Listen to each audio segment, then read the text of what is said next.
of the things that the 3-day weekend allows us to do is think a lot more about a watch list for next week, a shortened week, right? Nice long weekend, very good time for a break. On the heels of options expiration, we look for outsized moves that might be outside historical volatility. Let's talk about historical volatility and also think about the way in which we can set up some trades going into next week. These two charts were definitely in focus for me. And this is the NASDAQ futures. So of course there's MNQ we can look at, QQQ calls we can look at, as well as actually trading the futures. So when it comes to the futures indices, gang, there's a lot of choices. Choose your own adventure. Micros, minis, or the ETF alternative. Of course, options on the NQ, options on the QQQ.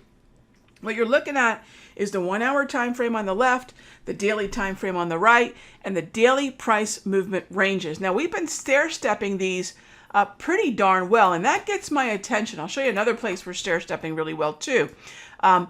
This is what I mean. The lows are hitting the lower end of the daily price movement range. Here, right, here, here. And as long as we're in an uptrend, that is a variation of buy the dip. There's two kinds of buy the dips that I like. One is at the wave, which I view as the mean reversion.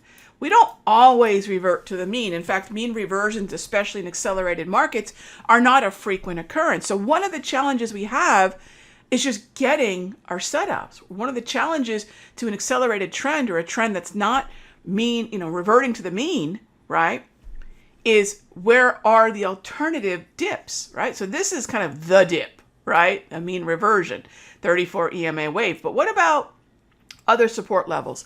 And that's where the daily price movement range kicks in. You can see levels like this. By the way, this level here corresponds with that candle right there. So the zones on the 1 hour and the zones on the daily are the same price movement ranges. They just look a little different because here I've got a single daily time frame and here I have 60-minute candles, right? Okay, so that's number one. Number two, in terms of what we want to do, let's pull up the QQQ. Now you'll notice that we don't have the same type of relationship on the QQQ in terms of bouncing off the DPMRs, although they are doing a very good job of it as well. So that brings up something else for futures traders and ETF traders. If I'm going to trade the QQQ, I'm going to watch the NQ. I'm going to wait for a setup on that symbol, and then I'll ask myself, do I want to trade the micro when the NQ reaches that zone, that gray zone, or do I want to trade the QQQ when price reaches that zone? And again, this allows me to watch a single symbol in the NQ, which is a 23-hour-a-day symbol reflecting what's happening in the NASDAQ. And I can watch this one symbol, and when we trade down to the gray zone, now I know I can go pull up QQQ on my platform and look for an opportunity. Now, this isn't just about futures. Let me show you another symbol that caught my eye when I was in the futures room in the Sector Secrets Mastery as we were looking at the close, and this is Shopify. So here's Shopify, another trend. What does it have in common with the NASDAQ? These are both uptrends, right? Okay, in the context of an uptrend, I want to look for mean reversions, and we've had a couple. So I don't want anyone thinking that a mean reversion to the wave is out of the question.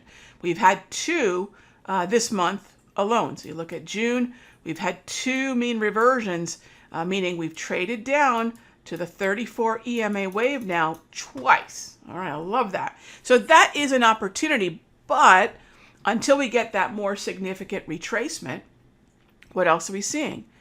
All right, these DPMRs are also really consistently acting as support. So that's something I'm going to look at on Tuesday for another kind of setup. So what's really cool here is whether you're a futures trader or whether you're a stock trader or whether you're an ETF trader, historical volatility is really important.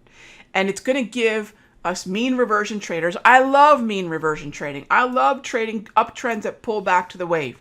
But the frequency with which that happens in sort of an accelerated environment is pretty low, right?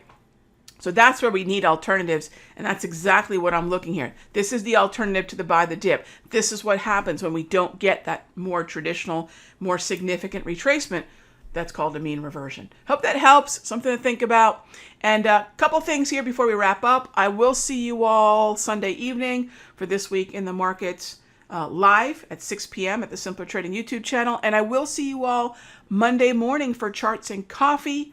Yes, the markets are closed, but let's prepare for the week together, 9 a.m. to 9:20 on Monday morning. So enjoy your weekend. Thank you as always for being a part of the Simpler community, whether you're a member or not.